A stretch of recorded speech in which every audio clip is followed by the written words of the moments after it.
तो हम लोगों ने गैसियस स्टेट में वेरियस लॉज पढ़ा। पहला लॉ पढ़ा बॉयल्स लॉ, दूसरा चार्ल्स लॉ और तीसरा गेल-लुसाक्स लॉ। एक और लॉ है जिसको हम लोग कहते हैं एवोगाड्रोज लॉ। ये क्या कहता है? तो इस लॉ को PV = nRT से हम लोग सोच सकते हैं। PV = nRT। हालांकि इन लॉ के हेल्प से फाइनल फार्मूला PV = nRT आता है, लेकिन PV = nRT से जो फाइनल फार्मूला हमारे पास आने वाला है उनके हेल्प से इन लॉज को भी हम बढ़िया से समझ सकते हैं। देखो भाई, PV = nRT हमने लिखा तो V = क्या हो जाएगा? nRT and divide by P। तो कहता है under similar condition of temperature and pressure. Under similar condition of temperature and pressure का मतलब ये है कि मान लो कि दो गैस है तो दोनों का टेम्परेचर सेम है और दोनों का प्रेशर सेम है, उसको कहते हैं similar condition of temperature and pressure. तो under similar condition of temperature and pressure equal number of gaseous molecules, मतलब T कांस्टेंट है, P कांस्टेंट है, दो गैस है, दोनों के लिए T सेम है, दोनों के लिए P सेम है। यदि नंबर ऑफ मॉलिक्यूल्स भी यदि सेम है, नंबर ऑफ मॉलिक्यूल्स अगर सेम होगा तो मोल भी सेम होगा। नंबर ऑफ मॉलिक्यूल्स यदि दो गैस का सेम होगा तो उनका मोल भी सेम होगा। तो कहता है कि अगर दो गैस है जिनका कि टेम्परेचर सेम है, जिनका कि प्रेशर सेम है और जिनका कि नंबर ऑफ मॉलिक्यूल्स भी सेम है यानी नंबर ऑफ मोल भी सेम है, तो उसके लिए वॉल्यूम भी सेम होगा। ये PV = nRT से सोच सकते हैं। T दोनों के लिए सेम, P दोनों के लिए सेम और दोनों के लिए मोल भी सेम, तो दोनों के लिए वॉल्यूम भी सेम होगा। उसी को इंग्लिश में लिखा है under similar condition of temperature and pressure equal number of gaseous molecules have equal volume. अब जब T और P कांस्टेंट हो गया, T कांस्टेंट है, P कांस्टेंट है, इसका मतलब ये है T कांस्टेंट है, देखोगे सब ध्यान से, और P भी कांस्टेंट है। Under similar condition of T and P का मतलब दो गैस के लिए T कांस्टेंट और P कांस्टेंट है। तो हम देख सकते हैं जो वॉल्यूम होगा गैस का directly proportional to number of mole होगा। अर्थात कह सकते हैं कि वॉल्यूम जो होगा एक प्रोपोर्शनैलिटी कांस्टेंट के और n इस तरह से लिख सकते हैं। अर्थात वॉल्यूम और नंबर ऑफ मोल का जो रेशियो होगा वो कांस्टेंट होगा, यानी कह सकते हैं V1/N1 = V2/N2 लिख सकते हैं। यानी वॉल्यूम का रेशियो V2/V1 = N2/N1। ये जो कॉन्सेप्ट हम लोग पढ़ रहे हैं कि under similar condition of temperature and pressure volume directly proportional to number of mole, यानी वॉल्यूम का रेशियो नंबर ऑफ मोल के रेशियो के बराबर होगा। ये एक बड़ा इंपॉर्टेंट कॉन्सेप्ट है और न्यूमेरिकल्स में इसका काफ़ी इस्तेमाल होता है। Volume directly proportional to number of mole, यानी वॉल्यूम का रेशियो नंबर ऑफ मोल के रेशियो के बराबर होगा। कौन सा लॉ? एवोगाड्रो लॉज के नाम से पुकारते हैं। तो ये एवोगाड्रोस लॉ हुआ। अब जितने भी लॉज हैं उसको अब कंबाइन करेंगे और आइडियल गैस इक्वेशन बनाने वाले हैं। नोट कीजिए इसको।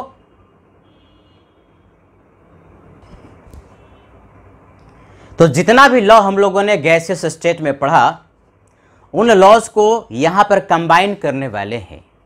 उन चारों लॉज को, यानी कि बॉयल्स लॉ को, चार्ल्स लॉ को, गेल-लुसाक्स लॉ को, एवोगाड्रोस लॉ को, सबको कंबाइन करेंगे तो हम देख सकते हैं कि प्रेशर और वॉल्यूम का जो मल्टीप्लिकेशन है directly proportional to number of mole का होगा, डायरेक्टली प्रोपोर्शनल टू टेम्परेचर का होगा, यानी PV directly proportional to N × T का होगा। तो एक प्रोपोर्शनैलिटी कांस्टेंट आ जाता है जिसको हम कहते हैं R, तो फार्मूला हो जाता है nRT। PV = nRT, इसी को तो आइडियल गैस इक्वेशन कहते हैं। ये आइडियल गैस इक्वेशन हुआ।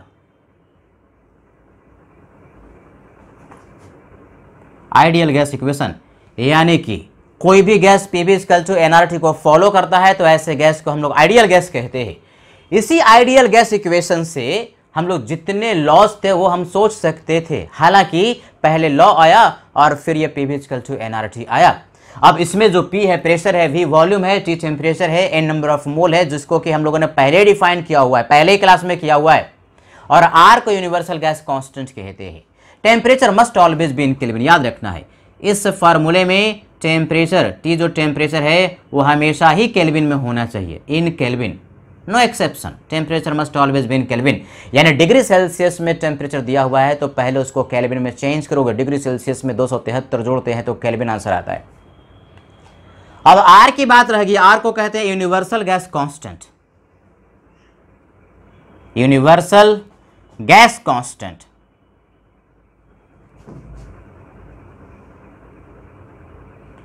ये यूनिवर्सल गैस कांस्टेंट जितने भी आइडियल गैस होगा सबके लिए वैल्यू सेम होगा, नाम ही है यूनिवर्सल गैस कांस्टेंट, है कि नहीं।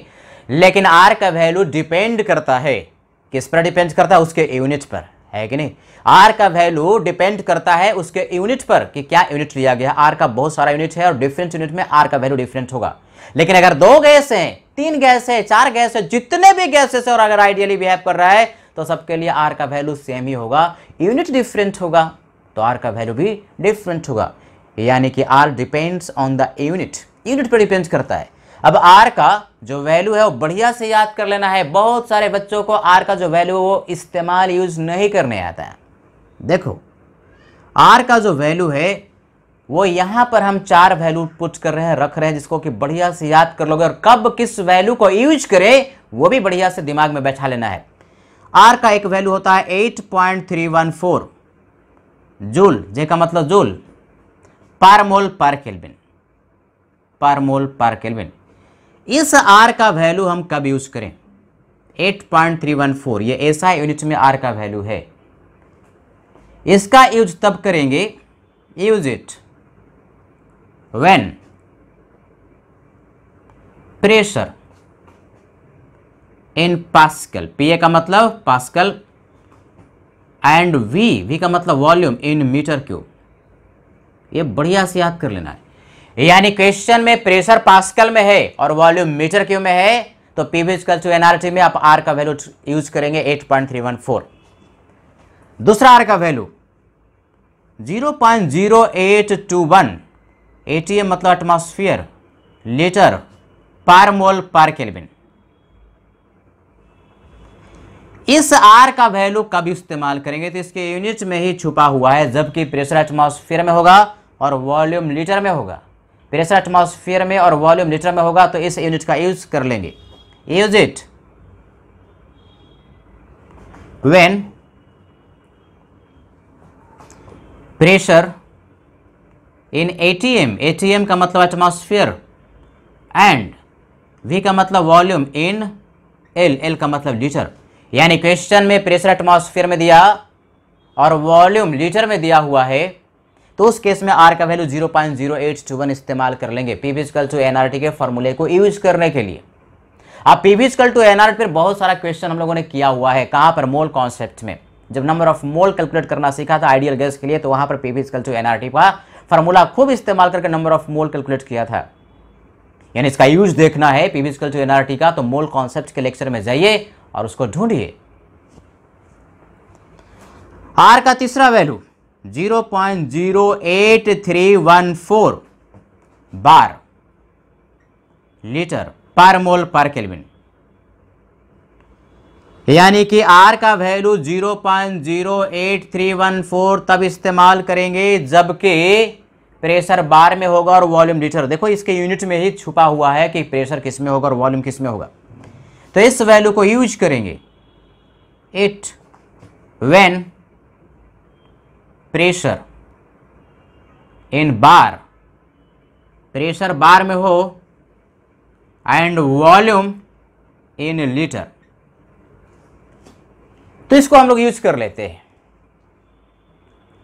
एक और आर का वैल्यू है जो कि मोल कॉन्सेप्ट में नहीं इस्तेमाल हुआ था, यहां पर यूज होगा एनर्जी के रिस्पेक्ट में। ये भी एनर्जी के रिस्पेक्ट में जूल है, इसी जूल को कैलोरी में चेंज कर सकते हैं तो इसका जो वैल्यू है वो बढ़िया से याद कर लेना है और वो जो वैल्यू होता है वो होता है 1.984, यानी बेसिकली अप्रॉक्सीमेटली 2, यहाँ लिख दे रहे हैं अप्रॉक्सीमेटली 2, और इसका यूनिट जो होगा वो होगा कैलोरी पर मोल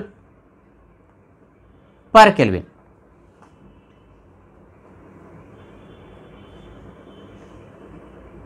इसका यूज कब करेंगे? इसका यूज तब करेंगे जबकि एनर्जी का यूनिट कैलोरी में रिक्वायरमेंट होगा। अगर एनर्जी, अगर ध्यान से देखो तो प्रेशर और वॉल्यूम का मल्टीप्लिकेशन का जो यूनिट होता है ना, एनर्जी के यूनिट, वर्क यूनिट के बराबर होता है। इसलिए पी और वी को मल्टीप्लाई करके यहां पर जूल आया, पी और वी को मल्टीप्लाई करके यहां पर कैलोरी आ गया, है कि नहीं? तो बार, लीटर, एटमॉस्फेयर, लीटर ये भी एनर्जी का यूनिट है। तो जूल एनर्जी का यूनिट हो जाता है कब? जबकि पास्कल में मीटर क्यूब से मल्टीप्लाई करते हैं।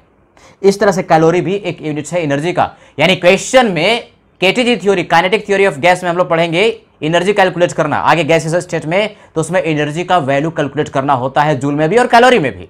तो कैलोरी में यदि आपका आर का वैल्यू यूज करना है तो अप्रॉक्सीमेटली 2 पुट करोगे, 2 कैलोरी पर मोल पर केल्विन। यानी इसको यूज करेंगे, use it when energy required is in CAL, CL का मतलब कैलोरी, एनर्जी कैलोरी में चाहिए तो वैल्यू ये वाला यूज कर लेंगे, अप्रॉक्सीमेटली 2 कैलोरी पर मोल पर केल्विन। तो ये आर का वैल्यू बढ़िया से दिमाग में बिल्कुल छप जाना चाहिए।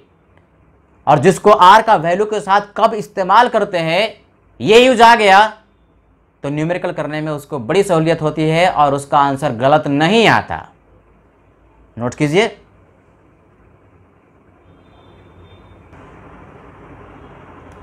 अब जबकि हम लोगों ने वेरियस गैसियस लॉज पढ़ लिया, तो उन गैसियस लॉज के ऊपर में जो न्यूमेरिकल्स आते हैं उन न्यूमेरिकल्स को करेंगे और उसके साथ ही पीवी इक्वल टू एनआरटी पे न्यूमेरिकल करेंगे, है कि नहीं?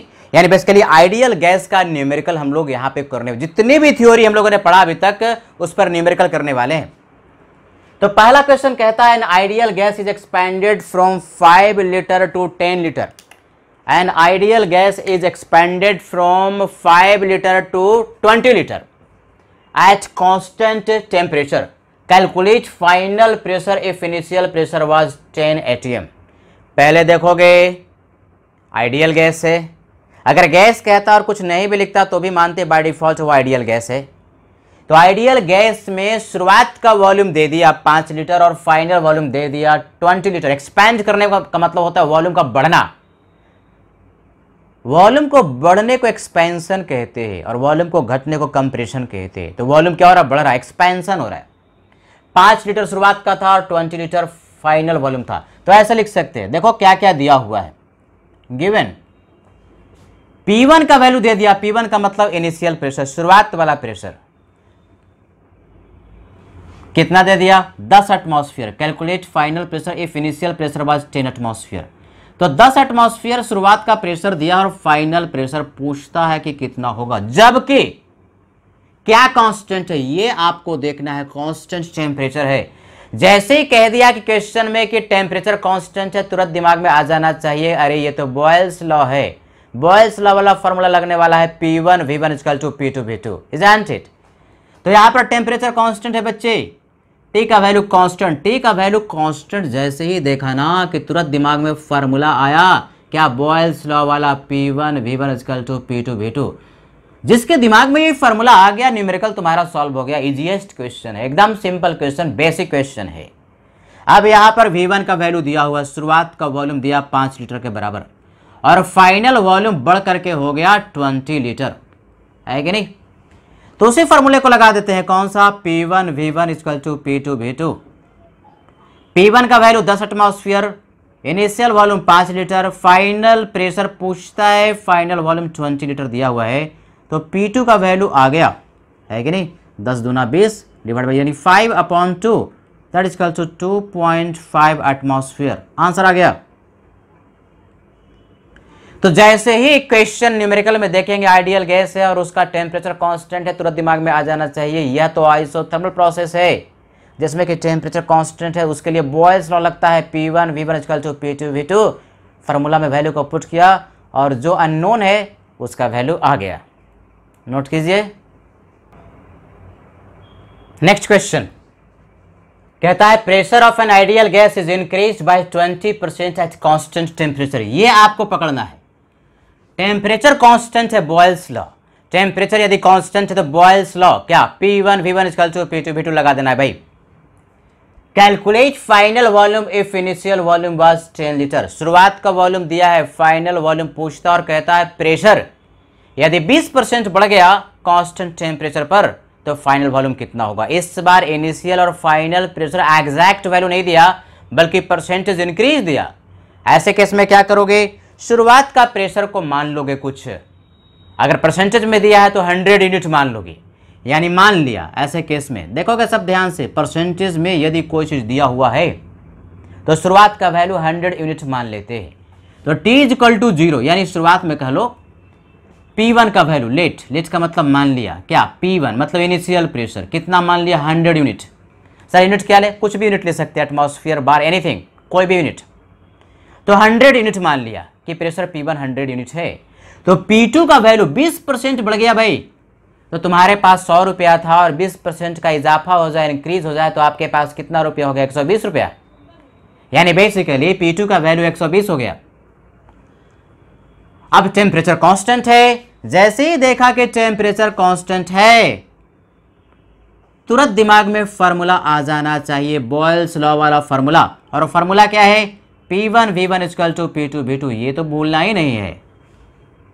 क्वेश्चन में शुरुआत का वॉल्यूम दिया हुआ है, इनिशियल वॉल्यूम V1 का वैल्यू दिया हुआ है 10 लीटर और V2 पूछता है कि कितना होगा। इस फार्मूले में वैल्यू को पुट करो भाई, P1 का वैल्यू 100, V1 का वैल्यू 10 लीटर, P2 का वैल्यू 120 और फाइनल वॉल्यूम V2 पूछता है, तो V2 का वैल्यू हो गया 100 गुने 10 एंड बटा 120, ये 0 0 कैंसिल हो गया, यानी ये 25 डिवाइड बाई 3, इतना क्या लीटर के बराबर, ये आंसर हो गया।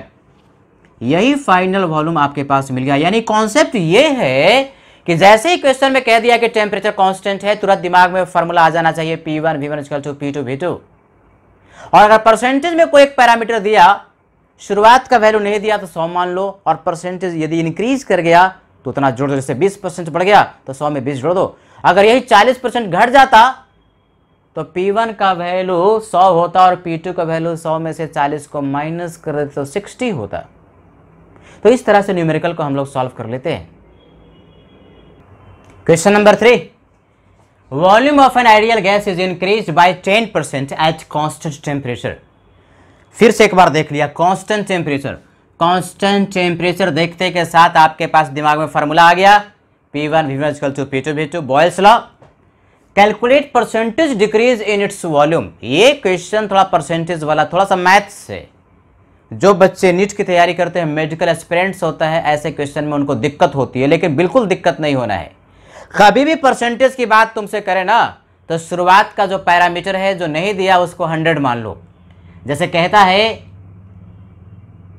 कि वॉल्यूम 10% इंक्रीज कर गया, तो शुरुआत का वॉल्यूम नहीं दिया, मान लेते हैं कि शुरुआत का वॉल्यूम जो है वो 100 है, तो 10% बढ़ेगा तो 110 हो जाएगा V2 का वैल्यू, ऐसे सोचते हैं। यानी क्वेश्चन जैसे ही आया तो पहली बात को T कांस्टेंट है, ऐसे सोच लिया दिमाग में। ये जो हम लिख रहे हैं दिमाग में सोचते हो, जैसे ही T कांस्टेंट है कि तुम तुरंत दिमाग में फार्मूला है कि हमको ये इस्तेमाल करना है, P1 V1 equal to P2 V2। बस परसेंटेज की बात कर रहा है, परसेंटेज का मतलब होता है आउट ऑफ 100, 100 में से कितना। तो मान लिया शुरुआत का वॉल्यूम 100 यूनिट है, लीटर मान लो, ml मान लो, कुछ भी मान लो, कोई एक यूनिट मान लो V1। तो V2 का वैल्यू 10% बढ़ जाएगा तो कितना हो गया, 110। V2 का value 110।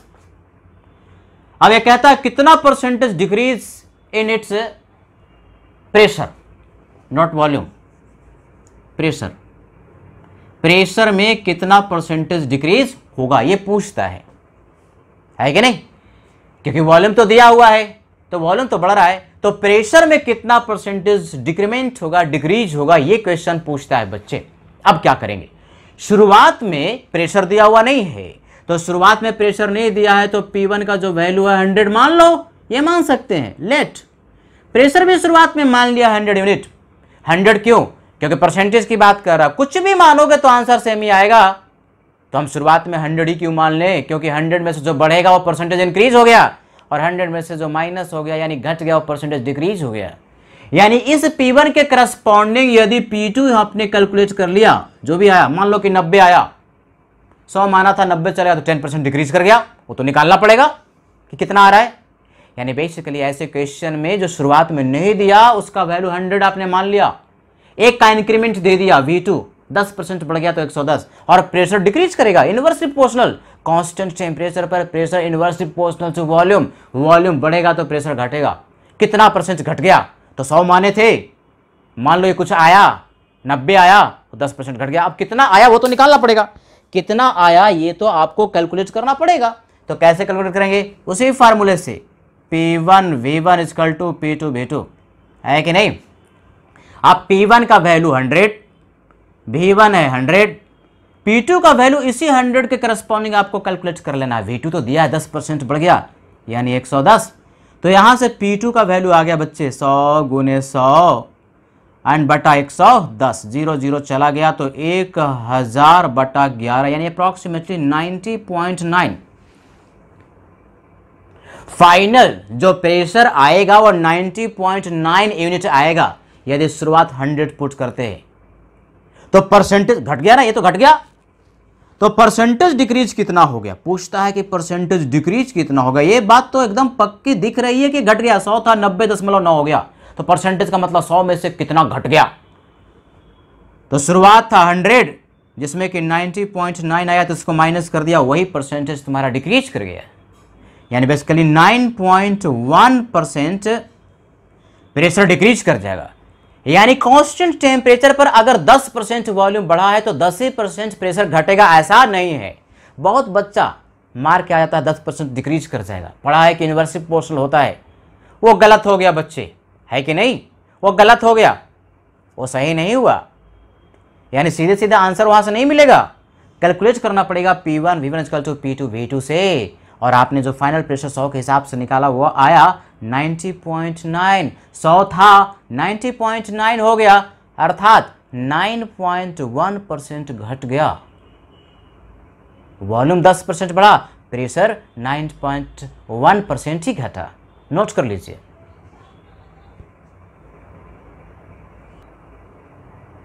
Question number 4, volume of an ideal gas is increased from 5 litre to 20 litre. जैसे जैसे कहता है वैसे वैसे लिखते भी जाते हैं। न्यूमेरिकल करने का तरीका, V1 दे दिया, इनिशियल वॉल्यूम दे दिया, उसको V1 कह लेते हैं 5 लीटर, फाइनल वॉल्यूम दे दिया 20 लीटर, वॉल्यूम बढ़ गया, एक्सपेंशन हुआ एट कांस्टेंट प्रेशर। इस बार क्या कांस्टेंट है, P कांस्टेंट है, प्रेशर कांस्टेंट है। जैसे ही देखा कि आइडियल गैस है, प्रेशर कांस्टेंट है, तो तुरंत दिमाग में आ जाना चाहिए चार्ल्स लॉ, और चार्ल्स लॉ के अनुसार कांस्टेंट प्रेशर पर वॉल्यूम का रेशियो जो होता है टेम्परेचर के रेशियो के बराबर। इस फार्मूले को लगा देंगे, यही सूत्र था, यही महासूत्र था कांस्टेंट प्रेशर के लिए, and temperature must always be in kelvin. और क्या कहता है, calculate final temperature if initial temperature was 27 degree Celsius, temperature must always be in kelvin.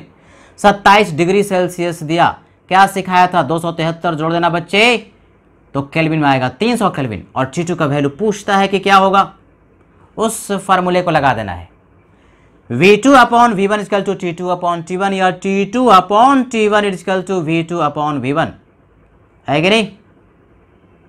Value को पुट करते हैं टेम्परेचर केल्विन में, यानी T1 केल्विन में ही पुट करना था, T2 का आंसर केल्विन में ही आएगा। T1 तो दिया हुआ है 300 केल्विन, फाइनल वॉल्यूम कितना 20 लीटर, और इनिशियल वॉल्यूम 5 लीटर, यानी कि 4 गुना हो गया वॉल्यूम। ऐसे भी कह सकता था कि वॉल्यूम इंक्रीज्ड 4 टाइम्स, तो V2 अपॉन V1 का वैल्यू 4 पुट कर देते, तो T2 का वैल्यू आ गया 4 या 1200 केल्विन, यानी आंसर ऑप्शन में केल्विन में दिया तो यही आंसर हो गया। लेकिन हो सकता है कि 4 ऑप्शन में से डिग्री सेल्सियस में भी आंसर दिया हुआ है बच्चे, फिर क्या करोगे, केल्विन को भी डिग्री सेल्सियस में कन्वर्ट करने आना चाहिए। तो T2 यदि डिग्री सेल्सियस में दिया तो 1200 में से 273 को माइनस कर देना तो डिग्री सेल्सियस में आ जाएगा 927 डिग्री सेल्सियस। ये भी आंसर हुआ, ये भी आंसर हुआ, डिपेंड करता है कि आंसर आपके पास डिग्री सेल्सियस में दिया या केल्विन में दिया। Question number 5, volume of an ideal gas is increased by 20% at constant pressure. फिर से प्रेशर कांस्टेंट है, क्वेश्चन करने का तरीका होता है, आइडियल गैस है, प्रेशर कांस्टेंट है, तो जैसे ही देखा कि प्रेशर कांस्टेंट है तुरंत दिमाग में फार्मूला आ गया, अरे यहाँ तो हमको लगाना है प्रेशर यदि कांस्टेंट होता है तो जो वॉल्यूम का रेशियो होता है वो टेम्परेचर के रेशियो के बराबर होता है कि नहीं। वॉल्यूम का रेशियो टेम्परेचर का रेशियो, यानी basically T2 upon T1 equal to V2 upon V1। इस फार्मूले को हमको लगा देना है। कौन सा law? Charles law. P constant है तो क्या क्या दिया हुआ है? कहता है कि वॉल्यूम 20% बढ़ गया। परसेंटेज में अभी सिखाया था कि अगर इनिशियल अमाउंट नहीं दिया तो 100 यूनिट मान लो, यानी मान लिया लेट V1 का वैल्यू 100 यूनिट है तो V2 का जो वैल्यू होगा वो कितना होगा? 20% बढ़ गया मतलब 120 हो गया भाई। अब इनिशियल टेम्परेचर दिया 127 डिग्री सेल्सियस, फाइनल टेम्परेचर निकालना है। इनिशियल टेम्परेचर दिया है 127 degree Celsius. Temperature must always be in kelvin, यानी 127 में 273 जोड़ोगे तो कितना हो गया? 400 केल्विन। 400 केल्विन के बराबर टेम्परेचर शुरुआत का था और T2 का वैल्यू पूछता है। कौन सा फॉर्मूला? वही T2 upon T1 equal to V2 upon V1। T2 नहीं पता, T1 का वैल्यू आपको पता है 400 केल्विन। इनिशियल वॉल्यूम 100 माना था, फाइनल वॉल्यूम 120 हो गया। इसके करस्पॉन्डिंग हम देख सकते हैं, निकाल सकते। देखो 100 क्या हो गया? कैंसिल आउट हो गया। बरचौक 48, यानी कि T2 is equal to 480 kelvin. यदि केल्विन में आंसर दिया तो ये आंसर हो गया, और कभी कभी डिग्री सेल्सियस में भी देता। आप कैलकुलेट करोगे केल्विन में, पुट भी करोगे केल्विन में। हमेशा पी इक्वल टू एनआरटी को या रेशियो वगैरह कभी भी टेम्परेचर आप पुट कर रहे हैं तो केल्विन में पुट करेंगे, और फाइनल आंसर यदि डिग्री सेल्सियस में कहता है तो केल्विन वाला जो आया था उसमें 273 को माइनस कर दोगे तो ये डिग्री सेल्सियस में आपके पास आंसर मिल जाएगा। Question number 6। ये जो क्वेश्चन नंबर 6 है थोड़ा सा ट्रिकी है, इसमें बहुत बच्चे एरर कर जाते हैं कुछ कॉन्सेप्ट मिसिंग होने की वजह से। उसको ध्यान से देखोगे। Pressure of an ideal gas is increased by 0.4%। Percentage की बात कर रहा है। कोई आइडियल गैस है जिसका कि प्रेशर 0.4% इंक्रीज कर गया। If its temperature is increased by 1 degree Celsius, यदि इसका टेम्परेचर 1 डिग्री सेल्सियस बढ़ाया जाए तो प्रेशर 0.4% बढ़ जाता है। ये कह रहा है एट कांस्टेंट वॉल्यूम। जैसे ही देखा कि वॉल्यूम कांस्टेंट है, जैसे ही देखा कि वॉल्यूम कांस्टेंट है, देखोगे सब ध्यान से तो तुरंत दिमाग में फॉर्मूला आना चाहिए गेल-लुसाक्स वाला। कांस्टेंट वॉल्यूम पर हम लोगों ने पीछे में कॉन्सेप्ट पढ़ा है कि टेम्परेचर का रेशियो केल्विन में जो होगा वो प्रेशर के रेशियो के बराबर होगा। वॉल्यूम कांस्टेंट है, टेम्परेचर प्रेशर की बात कर रहा तो इस फार्मूले को हम लोग लगाएंगे जो कि गेल-लुसाक्स लॉ में पढ़ा था। टेम्परेचर का रेशियो प्रेशर का रेशियो के बराबर होता है और temperature must always be in kelvin, है कि नहीं। अब क्या कहता है? जो कहता है लिखते हैं भाई, यहां से सॉल्यूशन बनाते हैं। प्रेशर परसेंटेज की बात करें, शुरुआत का प्रेशर नहीं दिया, क्या सिखाया था? लेट मान लिया शुरुआत का प्रेशर P1 जो 100 यूनिट है तो P2 इसके करस्पॉन्डिंग लिख सकते हो। कितना हो जाएगा? 100.4। 0.4% का मतलब 100 से बढ़ करके 100.4 हो गया। 0.4 बढ़ गया 100 में से तो 100.4 हुआ। तो P1 और P2 आपने लिख दिया परसेंटेज के रिस्पेक्ट में। अब क्या कहता है? टेम्परेचर 1 डिग्री सेल्सियस बढ़ा। टेम्परेचर तो हम केल्विन में पुट करते हैं, तो टेम्परेचर जो है T1 का वैल्यू T केल्विन मान लो। T केल्विन मान लिया कि टेम्परेचर शुरुआत का T केल्विन है तो T2 का वैल्यू क्या होगा यही सोचना है। बहुत बच्चे T+1 कर देते हैं। बहुत बच्चे T+1 डिग्री बढ़ा तो 1 डिग्री सेल्सियस का मतलब 273 जोड़ेंगे तो 274 ऐसे कर देते हैं। यानी 1 डिग्री सेल्सियस बढ़ा मतलब 273 और जोड़ के 274 केल्विन बढ़ गया, ऐसे करोगे नहीं। ध्यान से सुनो कॉन्सेप्ट को। ये जो डिफरेंस होता है डिग्री सेल्सियस और केल्विन का सेम होता है। जितना डिग्री सेल्सियस बढ़ेगा उतना ही केल्विन में बढ़ेगा। कैसे भैया? यहां पर देखो ध्यान से। मान लो कि शुरुआत का टेम्परेचर T1 का वैल्यू 27 डिग्री सेल्सियस था, 1 डिग्री बढ़ गया, +1 डिग्री कर दो, 1 डिग्री बढ़ गया तो T2 का वैल्यू कितना हो गया? 28 डिग्री सेल्सियस। ये तो बात सबको समझ में आती है। तुम्हारे बॉडी का टेम्परेचर 27 डिग्री था, 1 डिग्री सेल्सियस बढ़ गया तो 28 डिग्री हुआ। केल्विन में चेंज करते हैं ना T1 को, तो 273 जोड़ो तो कितना हो गया? 300 केल्विन। और यहां पर T2 का वैल्यू भी केल्विन में पुट करो तो 28 जोड़ो 273 में 28 जोड़ेगा तो 301 केल्विन हुआ। डिग्री सेल्सियस को केल्विन में कन्वर्ट करने के लिए 273 जोड़ा तो ये 301 केल्विन, यानी T1 से T2 केल्विन में जाने के लिए कितना केल्विन बढ़ गया?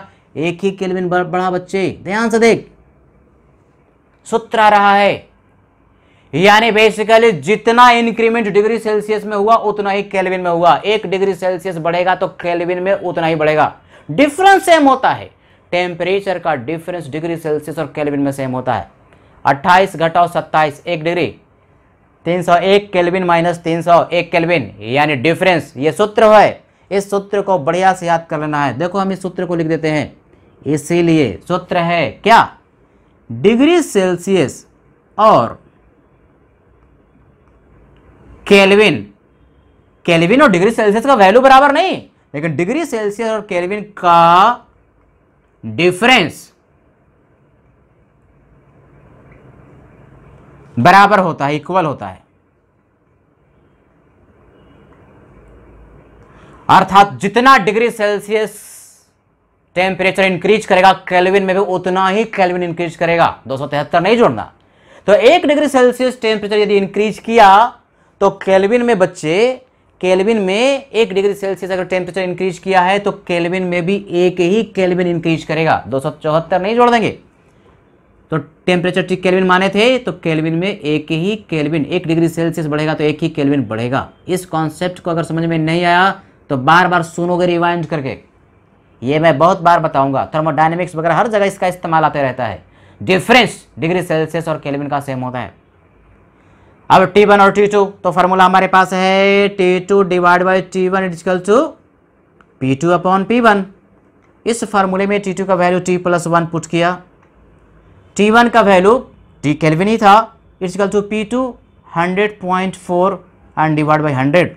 क्रॉस मल्टीप्लिकेशन करके हम T का वैल्यू कैलकुलेट कर सकते हैं। T का वैल्यू आ जाएगा 250 केल्विन। इसको इससे मल्टीप्लाई कर देना, इसको इससे, T को एक साइड ले आया और फिर डिवाइड कर देना, तो टेम्परेचर का वैल्यू आ गया 250 केल्विन। यानी T1 का वैल्यू आ गया, इनिशियल टेम्परेचर T के बराबर था 250 केल्विन। यही आंसर हुआ, ये आंसर हो गया।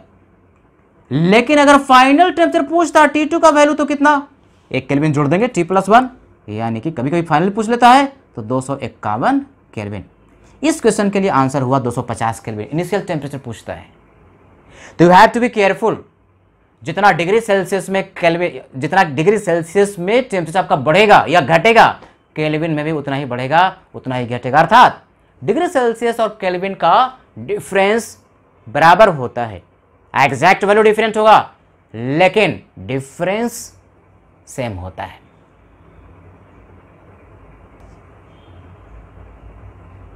अगला क्वेश्चन, क्वेश्चन नंबर 8 जो है वो IIT 1998 के सब्जेक्टिव में पूछा था। मेरे टाइम में जब मैंने एग्जाम दिया हुआ था उस समय का एक क्वेश्चन है।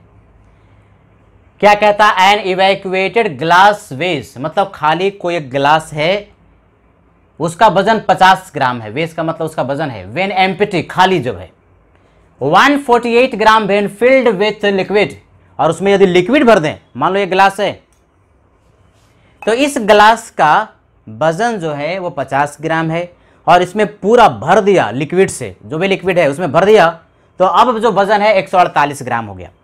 खाली ग्लास का वजन 50 ग्राम, एम ग्लास का मतलब मास ग्लास का। अब इसमें लिक्विड भर दिया तो ग्लास और लिक्विड दोनों को मिला करके मास हो गया 148 ग्राम, 148 ग्राम, इतना मास हो गया। और डेंसिटी लिक्विड का दे दिया। फिर क्या कहता है?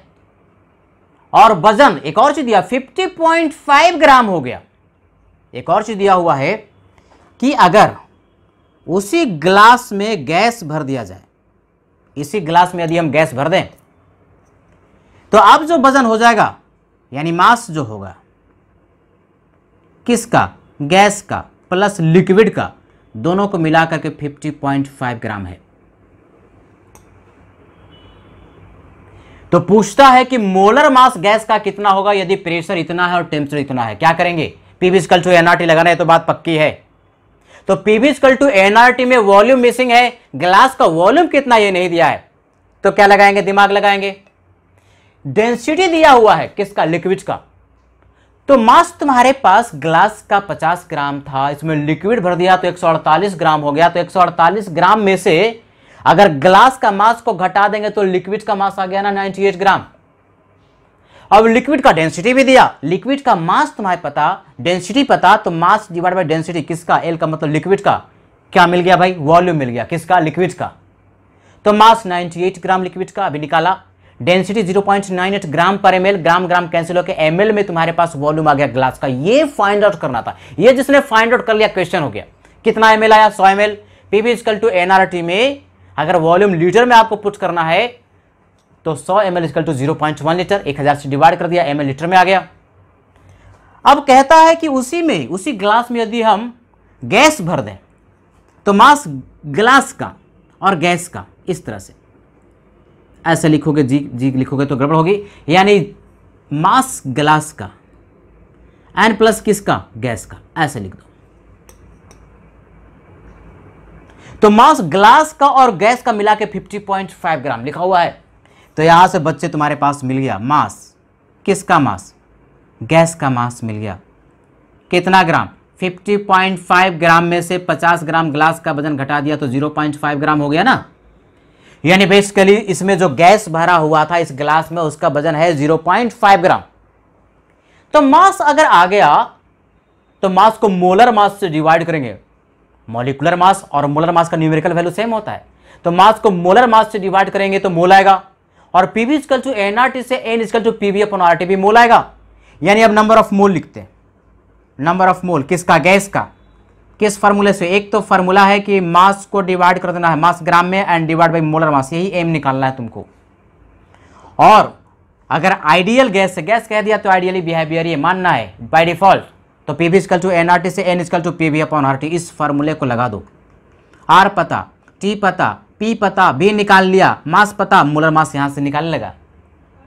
तो वैल्यू को पुट करते हैं, मास कितना ग्राम, 0.5 ग्राम, मोलर मास यही पता करना है। Pressure 760 mmHg equal to 1 atmosphere, ये सिखाया है, 1 एटमॉस्फेयर में 760 mmHg होता है। यानी प्रेशर mmHg में दिया रहे, 760 से डिवाइड कर दो एटमॉस्फेयर में आ जाता है, यानी 1 एटमॉस्फेयर, बेसिकली प्रेशर 1 एटमॉस्फेयर है। तो प्रेशर 1 एटमॉस्फेयर, वॉल्यूम निकाल लिया 0.1 लीटर, आर का वैल्यू 0.0821। ये 0.0821 क्यों, क्योंकि प्रेशर एटमॉस्फेयर में है और वॉल्यूम लीटर में है। तो आज ही सिखाया कि आर का वैल्यू 0.0821 एटमॉस्फेयर लीटर पर मोल पर केल्विन पुट करते हैं। And temperature must always been kelvin, 300 दिया हुआ है। इसको सॉल्व कर लेंगे, यहां से मोलर मास आ जाएगा, मोलर मास निकल के आता है 123। मॉलिक्यूलर वेट कह लो या मोलर मास कह लो, न्यूमेरिकल वैल्यू सेम होता है। मॉलिक्यूलर मास का कोई यूनिट नहीं होगा और मोलर मास का यूनिट होगा ग्राम पर मोल, इतना ही फर्क है। तो आपने क्या निकाला, मोलर मास निकाला, यूनिट किस में होगा, ग्राम पर मोल में। तो क्या मॉलिक्यूलर मास भी इतना ही होगा, इतना ही होगा, दोनों का न्यूमेरिकल वैल्यू क्या होता है, सेम होता है।